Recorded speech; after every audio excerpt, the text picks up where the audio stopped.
projet bi comme ni ma koy waxee gis ngeen ne projet bu mag la def nañ ci xaalis bu takku vraiment loolu yëpp jublu ci rek pour mën a satisfaire clients yi liñ ci jublu mooy changer surtout naka la ñuy doxalee ak suñu clients yi dootul ñëw ci agence bi ne lii laa soxla ñu jox la ticket nga toog xaar ñu ñëw jox li ngay jël nga dem léegi dañu bëgg client bi su duggee ci biir agence bi day mel ni ku nekk ci biir këram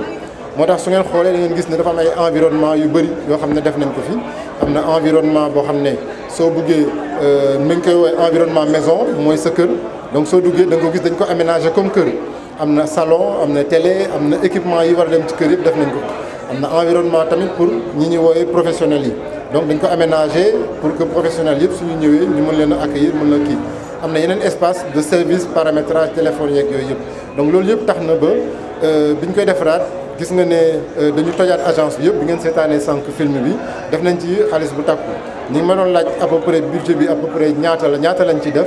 donc dama doon wax à peu près rek budget bi nga xam ne moom lañ dégagé woon parce que defaguñu bilan global bi mais budget bi nga xam ne moom lañ validé woon pour def ko ci projet bi tourné na autour de 400-500 millions xaw ma nag ni ñu koy waxee ci wolof mais 400-500 millions je pense que ku déggul tubaab sax soo ko waxee xam na voilà merci beaucoup. xam naa benn question bi wolof laa koy bëgg a waxee ndax sama mbokk yi mën nañu dégg rek store Smart yow lan nga doon wax ci wolof lan nga leen di expliqué pour ñu mën a xam. waaw en fait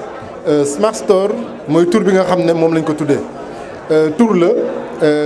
comme li may wax tur dëkkul fenn suñu nee Smart Store waruñu am benn complexe wax Smart Store parce que soo xoolee wolof bi ñuy làkk langue yu bëri ñu ngi ci biir am na ci italien am na ci anglais am na ci français lépp mi ngi ci biir donc pour expliquer leen lan mooy concept Smart Store bi c'est juste rek dañu bëggoon soppali naka la ñuy dalalee clients yi ci suñu biir agence yi parce que fonctionnement bi nga xam ne noonu lañ doon doxalee bu yàgg mooy soo ñëwee da ngay dugg salaamaaleykum ñu ne la maaleykum salaam toogal jëlal ticket lan nga soxla lii ñu dem jëli ko nga dem toog xaar ñu ñëw jox la nga dem léegi concept bi ni ñu ko defee mooy day tax nit ñi bañ a ragal produit yi parce que bu yàgg ba soo doon ñëw di jënd téléphone par exemple daanoo fekk ñu teg benn téléphone tab bi ne la essayé parce que comme li ñuy wax nit ñi dañuy ragal ku ko jël ku la ko gën a soxla yóbbu ko léegi dañoo def de telle sorte que les clients bi su ñëwee du ragal la laal téléphone bi dina fekk ñu exposé ko teg ko ci table bi mun na ko jël bu mu ci ragal a def dara bu mu ragal mu yàqu bu mu ci ragal dara donc dina ko mën a xool testé ko xool ni muy doxee laajte ci lépp lu mu ci soxla ñu expliqué ko mu leer ci moom dalal xelam ba nga xam ne léegi ñëwatuñu rek pour jaay parce que xam nañ ne kii di ñëw si ñun xam na li mu soxla ba pare day ñëw surtout pour gunge ko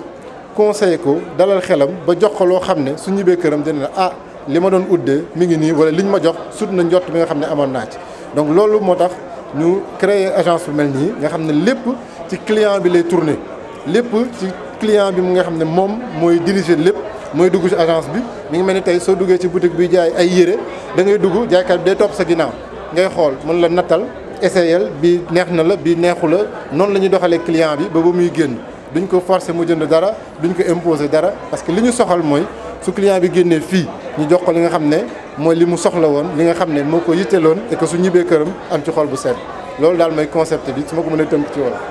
waaw xam naa ne lu mel ni sama mbokk yi dëkk kaw la dëkk nañu waaye waa Ziguinchor yi nga am na dina leen yéen keneen ngeen dem ci dafa benn. waaw comme li ma waxoon rek dafa di concept boo xam ne concept bu bees la boo xam ne suñu groupe Orange moo ko analyser ak ñun ba ñu waajal ko. comme ni ma koy waxee woon sànq bi mooy premier bi nga xam ne moom la ñuy def ci Afrique ci groupe Sonatel ci Afrique de l'Ouest ak du centre donc comme li ma wax dañ ko njëkk a démarrer fii pour xool naka lay doxee naka lay fonctionner mais suñu ambition weesu na foofu yëpp parce que li ñu bëgg mooy dans quelques années parce que projet bi dafa di projet boo xam ne dafay jël temps su nga gisee bii def na at ak genn wàll biñ koy defar donc liñ ci jublu mooy pour mën fii ak quelques années yàlla nañ ko fekkee ñun ñëpp que agence Sonatel yëpp mel nii mënumaa wax nag kañ la ñuy dem ci dëkk yëpp mais am nañu ambition dem dëkk yëpp parce que Sonatel ci dëkk yëpp la nekk agence Sonatel ci dëkk yëpp la nekk client wu Sonatel yi ñu ngi ci dëkk yëpp donc li ñuy def fii moom la ñuy def ci yeneen dëkk yi mënumaa joxe ban date la mais ci programme bi incha allah ñu ngi koy waaj pour defar agence yi nekk ci région yëpp voilà.